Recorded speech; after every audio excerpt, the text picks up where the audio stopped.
ว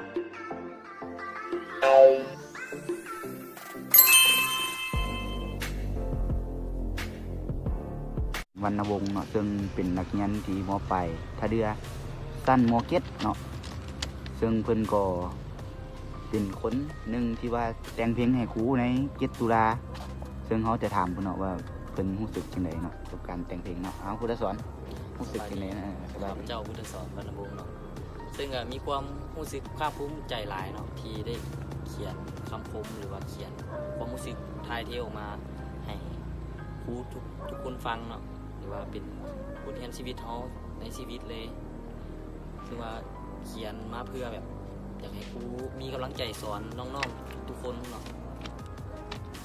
แต่ว่าเพลงนี้มันมีความหมายลึกซึ้งแนวใด